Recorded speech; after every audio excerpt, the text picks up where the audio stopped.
There's a $2 trick sitting in your kitchen drawer right now that can pull rust-off chrome without touching the metal underneath, and it works better than almost anything on the shelf at the auto parts store. Most people never try it because it sounds too simple to be real. A ball of aluminum foil, a spray bottle of tap water, and a few minutes of elbow grease. No paste, no polish, no $30 tin with a picture of a shiny bumper on the label. Here's the problem with the stuff that usually comes in that tin. Commercial chrome polish is, chemically speaking, a very fine abrasive suspended in a light oil or solvent. That's not a knock on the manufacturers.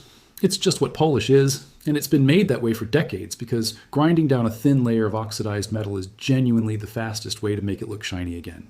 The problem is what thin layer means on a chrome bumper.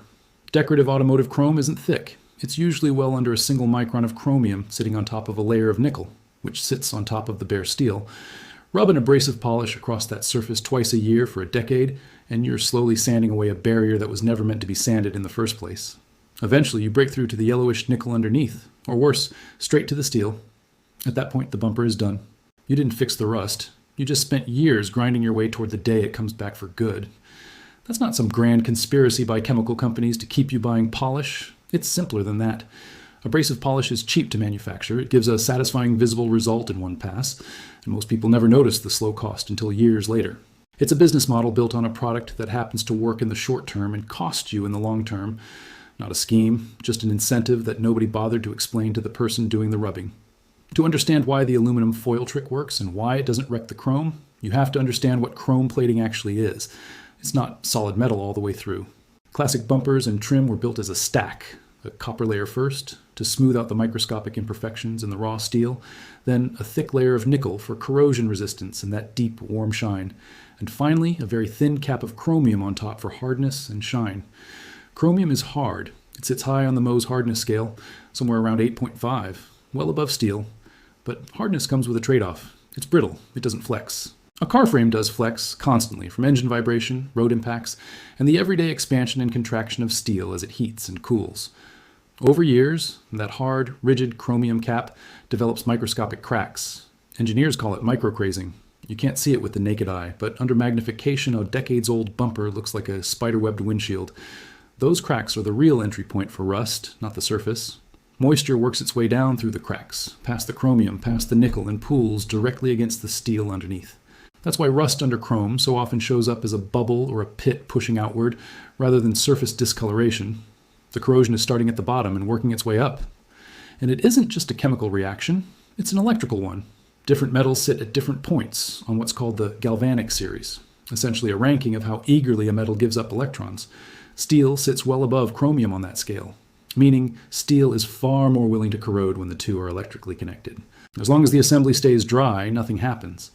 But the moment a drop of moisture, especially moisture carrying road salt, bridges the gap between the exposed steel and the chromium through one of those cracks, you've built a tiny battery.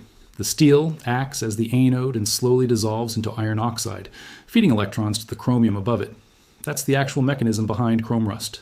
A genuine, if microscopic, electrochemical cell running inside your bumper every time it gets wet. This is where the aluminum foil comes in, and it's the same basic principle marine engineers use to protect ship hulls and offshore rigs. Rather than fighting corrosion directly, they bolt a block of a more reactive metal, usually zinc or aluminum, onto the steel.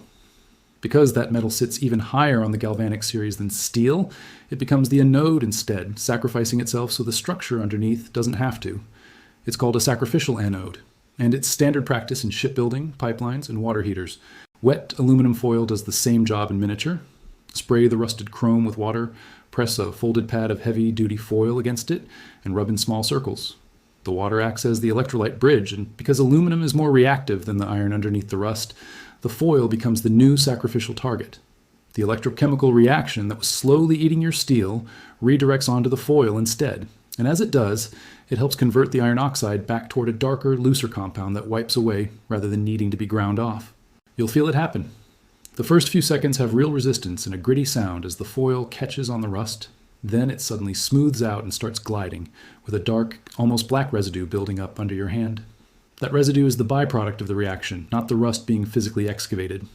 Because aluminum sits so much softer than chromium, roughly a 2.5 versus chromium's 8.5 on the Mohs scale, it can't scratch the plating no matter how hard you press. That's the real advantage over commercial polish. You get the rust off through a chemical exchange rather than mechanical grinding, so the thin chromium layer you started with is the same thickness when you finish. Use a heavy-duty foil rather than the thin household roll. It holds together longer under pressure.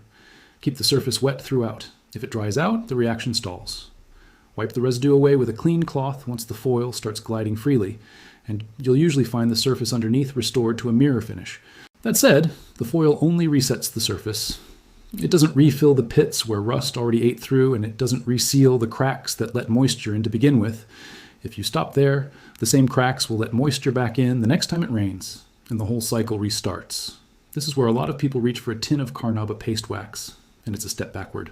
Carnauba is a natural, organic wax, and it behaves like one. It softens under the kind of heat a dark bumper can pick up sitting in direct summer sun, and within a matter of weeks it breaks down and stops sealing anything. A synthetic sealant, the kind built on cross-linking acrylic or silicone polymer chemistry rather than natural wax, behaves differently.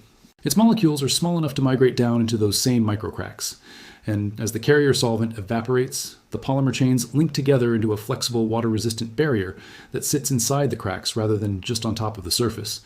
It won't make the chrome immune to every kind of wear, and nothing lasts forever outdoors, but it holds up to heat and rinsing far longer than wax. And it's genuinely doing the sealing job the crazing needs. A few practical notes before you try this. Wear gloves if you're sensitive to aluminum oxide residue, and rinse the area well afterward. You don't want the black slurry drying onto paint nearby. If you're applying a synthetic sealant afterward, work in a ventilated space and follow the product's own safety sheet, since some cross-linking sealants carry solvent fumes worth avoiding in an enclosed garage. And understand the limits. This method resets surface rust and closes the electrical loop that's actively eating your steel, but it can't undo pitting that's already gone deep, and it won't turn 40-year-old trim back into showroom chrome. None of this is about outsmarting some hidden industry. It's about understanding that a shiny result and a healthy result aren't always the same thing, and that the cheapest fix in your kitchen drawer sometimes respects the metal more than the expensive one on the store shelf. That's the kind of thing worth knowing before you pick up a rag. From all of us here at Hidden Fix Lab.